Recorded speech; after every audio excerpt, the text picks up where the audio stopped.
in the history of human civilization?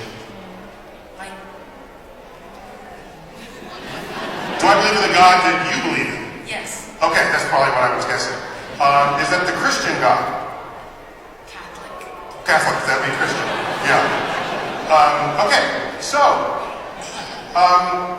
every time I hear someone say that God, I ask people, what is God to you? They say God is good and God is all powerful.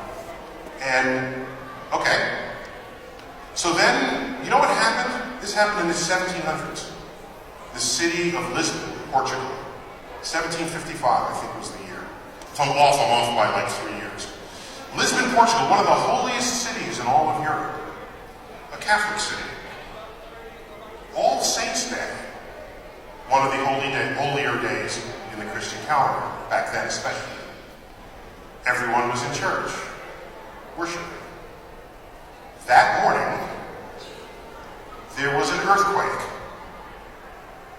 And that earthquake, what buildings are most susceptible to earthquakes? The tallest, biggest buildings. And this is 1755. What are the tallest, biggest buildings in Lisbon? The churches. So, that morning, 80,000 people died in their churches from the collapse of the domes, the walls, and what followed the earthquake? Are you watching? Guess what? A tsunami followed the earthquake, basically wiping the city of Lisbon clean. Okay. That was the beginning of what we today think of as the modern atheism. Because at the time people said, if God is all loving, how could he have possibly done this? God presumably controlling the forces of nature. We're not talking about man's inhumanity to man here, which would be the consequence of free will. We're talking about nature. And so people at the time, led by people such as Voltaire, asked the question, if there is a God, and we had this tsunami that killed 80,000 people and wiped out a holy city on a holy day, collapsing churches onto people's heads, then either God is not all powerful, or God is not all good. If we define good by being interested in your health and longevity, that's a fair definition of being good, I would think. And so that created an entire philosophical rift in the theological community, and people parted ways at that time.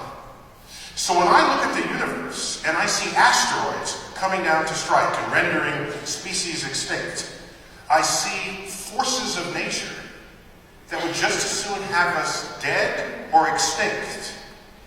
I don't see the goodness in the world that people speak of. And am I being selective? I don't think so. A tsunami hit Indonesia, 250,000 people died. An earthquake hit Haiti, 250,000 people died. This is nature killing us. I've joked about it. I said, another earthquake comes, we should get the hint that Earth is trying to shake us off. You ever see a dog like shake after it's wet? It's like, Earth, say, get off.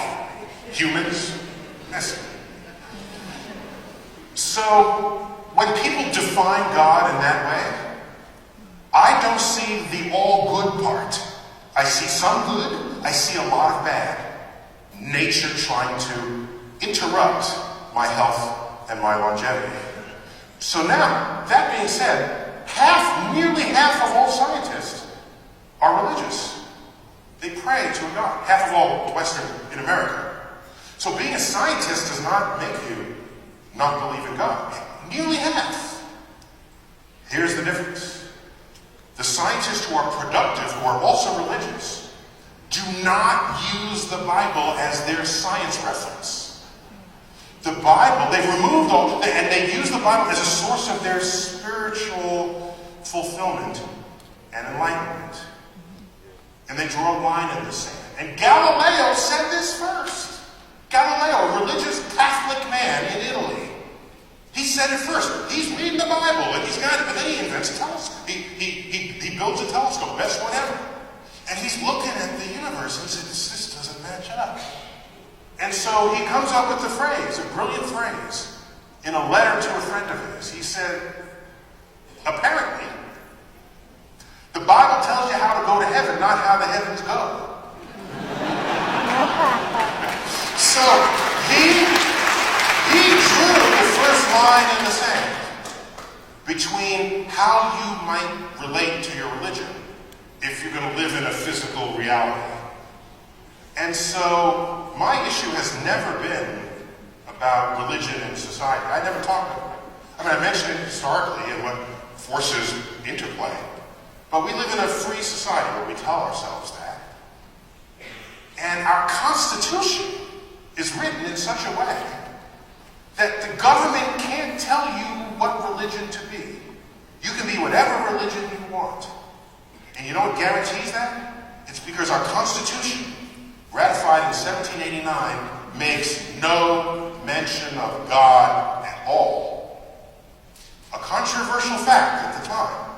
How could you found a country with no mention of God? It's because the founding fathers were afraid that if a government establishes a God, that you will not have the freedom of religion that the Constitution promises. So the only way to guarantee that is to remove God from the Constitution altogether. Actually, God appears there in a trivial way. There's one mention of God, but it's not in any way that you would think. Did you know where it appears in the Constitution? Yes, it did. It's Anno Domini 1789. That's where it's God in the Constitution. So my point is that so because of that, so you have the freedom to worship whatever you want. Now here's where the rubber hits the road. I have to go. Oh,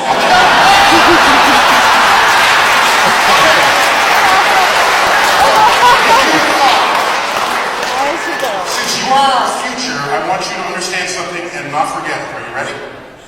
Okay. Religions all over the world constitute what we call belief systems. Okay?